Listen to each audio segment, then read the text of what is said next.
അഭിജിത്ത്, ആളുകൾ അങ്ങോട്ടേക്ക് എത്തി തുടങ്ങിയിട്ടുണ്ട്. പരിപാടികൾ ഉടൻ തന്നെ ആരംഭിക്കും അല്ലേ?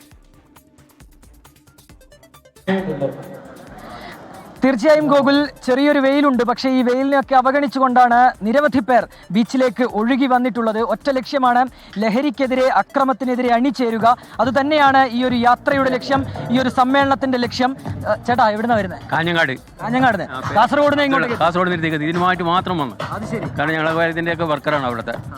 അതുകൊണ്ട് കാരണം സാറെ കണ്ടിട്ട് ഞങ്ങൾ സംസാരിക്കാൻ നിർബന്ധമായിട്ട് വരണമെന്ന് പറഞ്ഞു. അതുകൊണ്ട് വന്നു. അതിനുള്ള കൂറുണ്ട്. ഇതിൻ്റെ എന്താണ് ഇത് ചെയ്യാൻ പോകുന്നുള്ളത് ഞങ്ങൾക്ക് നന്നായിട്ട് അറിയാം. ഞങ്ങൾ 3 വർഷം മുമ്പേ ഇതിന് വളരെയധികം പരിശ്രമിച്ചൊരു വ്യക്തികളാണ് ഞങ്ങളൊക്കെ. അപ്പം ഇപ്പോൾ അതിന് റിസൾട്ട് കിട്ടിക്കൊണ്ടിരിക്കുന്നത്. ഇപ്പം നിങ്ങളെ പോലെയുള്ളവർ ഇങ്ങനെ ചാനലൊക്കെ എത്തി രംഗത്ത് ഞാൻ വളരെ ഹാപ്പിയാണ്. അതുകൊണ്ട് വളരെ ഓൾ ദ ബെസ്റ്റ്. ചേച്ചി കാസർഗോഡ് അല്ല, കോഴിക്കോട് അടുത്താണ്, 16 കിലോമീറ്റർ. പേരെങ്ങനെ? ബിജുല. ചേച്ചി എവിടുന്നാ വരുന്നത്? ഞാൻ വയനാട്ടിൽ നിന്ന് വരികയാണോ? ഈ ഒരു പരിപാടിയിൽ പങ്കെടുക്കുന്നതിന് വേണ്ടി വന്നത്? അതിനു വേണ്ടി വന്നതാണ്. ഞങ്ങൾ ചേട്ടനുമായിട്ട് ഞങ്ങൾ വയനാട്ടിൽ നിന്ന് സുൽത്താൻ ബത്തേരി. ഞങ്ങൾ സ്പെഷ്യൽ ആയിട്ട് ക്ഷണിച്ചിരുന്നു. സാനു സാറൊക്കെ ഞങ്ങളെ ഫ്രണ്ടാണ്. അപ്പോൾ തീർച്ചയായും വരണമെന്ന് പറഞ്ഞു. അതുകൊണ്ട് ഞങ്ങളിതിന് SKN14 പൂർണ്ണമായും സപ്പോർട്ട്, പിന്തുണ പ്രഖ്യാപിച്ചുകൊണ്ട് ഞങ്ങൾ അവിടെ നിന്ന് വന്നതാണ്. വലിയൊരു പ്രശ്നമാണല്ലേ ഈ ലഹരി, അക്രമമൊക്കെ. അതിനൊക്കെ തുടച്ചു നീക്കും. ഈ ഒരു സമ്മേളനത്തോടു കൂടി തന്നെ അതൊന്നും നമ്മുടെ നാട്ടിൽ ഇല്ലാതാക്കും. അത് തന്നെയാണ് നമ്മുടെ ലക്ഷ്യം അതായിരിക്കും. പക്ഷേ അത് പരിപൂർണമായി നടപ്പിലാക്കാൻ പറ്റുമോ എന്ന് നമുക്ക് സംശയമാണ്.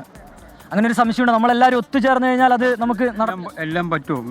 നമ്മൾ വിചാരിച്ചു കഴിഞ്ഞാൽ എല്ലാവർക്കും നമ്മൾ ഒരുമയോട് നിന്നാലും എല്ലാം പറ്റും. കണ്ണൂരിൽ നിന്ന് ഇരിക്കൂറിനാണ് വരുന്നത്. കണ്ണൂരിൽ നിന്ന് വരുന്നതാണ്. എവിടുന്നാ ചേട്ടാ? ഞാൻ അരീക്കോടിനടുത്ത് കൊല്ലംപടി, മലപ്പുറം ജില്ലയിലെ.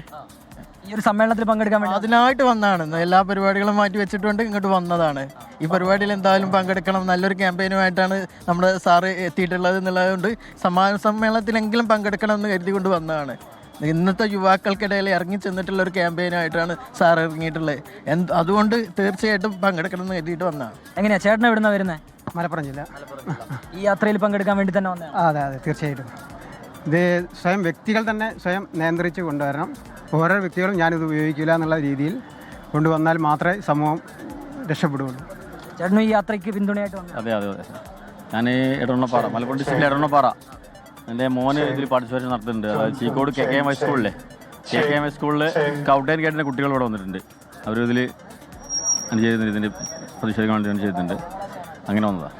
അപ്പം അങ്ങനെയാണ് എല്ലാവരും ഒറ്റ സ്വരത്തിൽ പറയുന്നു, ലഹരിക്കിനി ഇവിടെ ഈ നാട്ടിൽ സ്ഥാനമില്ല, അക്രമത്തിനെതിരെ ഇനി ഈ നാട്ടിൽ സ്ഥാനമില്ല എന്ന് ഒറ്റ മനസ്സിൽ ഉറച്ച ശബ്ദത്തോടു കൂടി അവർ പറയുന്നതാണ് നമുക്ക് കാണാൻ കഴിയുന്നത്. ഗോകുൽ, പരിപാടികൾ അല്പസമയത്തിനകം തന്നെ ആരംഭിക്കും. ഇവിടെ ഒരുക്കങ്ങളൊക്കെ തന്നെ ഏറെക്കുറെ പൂർണ്ണമായിട്ടുണ്ട്. ചെറിയ രീതിയിലുള്ള അവസാനഘട്ട അതിൻ്റെ ഒരുക്കങ്ങൾ മാത്രമാണ് ഇപ്പോൾ പുരോഗമിക്കുന്നത്. അല്പസമയത്തിനകം പരിപാടി ആരംഭിക്കും. ഏതാണ്ട് 6 മണിയോടടുപ്പിച്ചാണ് നമ്മുടെ സമാപന സമ്മേളനം അത് തുടക്കമാവുക. മന്ത്രി മുഹമ്മദ് റിയാസ് ഉൾപ്പെടെയുള്ളവർ ഈ പരിപാടിയുടെ ഭാഗമാകും. നിരവധി കലാപ്രകടനങ്ങളും ഈ പരിപാടിയോടനുബന്ധിച്ച് ഈ ബീച്ചിൽ ഉണ്ടാകുമെന്നുള്ളതാണ് പ്രധാനപ്പെട്ട കാര്യം. ഒപ്പം തന്നെ ലഹരി വിരുദ്ധ പ്രതിജ്ഞ ചൊല്ലും. ആ ലഹരി വിരുദ്ധ പ്രതിജ്ഞയോടുകൂടി തന്നെ ഈ നാട്ടിൽ നിന്ന് ലഹരിയെ തുടച്ചു നീക്കും എന്നുള്ളൊരു ആഹ്വാനം നമ്മൾ എടുക്കുമെന്നുള്ളതാണ് ഏറ്റവും ശ്രദ്ധേയമായ കാര്യം. ഏതായാലും ഗോകുൽ, അവസാനവട്ട ഒരുക്കത്തിലാണ്. ഏതായാലും നിരവധി പേർ ബീച്ചിലേക്ക് ഒഴുകിയെത്തി തുടങ്ങിയിട്ടുണ്ട്. തീർച്ചയായും. ഏതായാലും അവിടെ എത്തുന്ന ഓരോ ആളുകളുടെയും വാക്കുകളിൽ നിന്ന് അവരുടെ നിശ്ചയദാർഢ്യം, അവർ ഈ കാലഘട്ടത്തിൻ്റെ ആവശ്യമായിരുന്നു ഈ ക്യാമ്പയിൻ എന്ന് ഉറപ്പിച്ച് പറയുന്നുണ്ട്.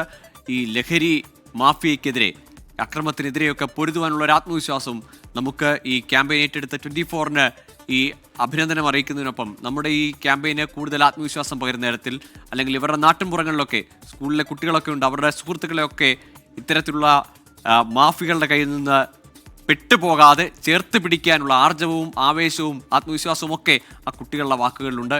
ഏറെ ആവേശത്തോടു കൂടി നിരവധി ആളുകൾ കോഴിക്കോട് ബീച്ചിലേക്ക് മഹാസമ്മേളനത്തിന്റെ ഭാഗമാകാൻ എത്തിക്കൊണ്ടിരിക്കുകയാണ്.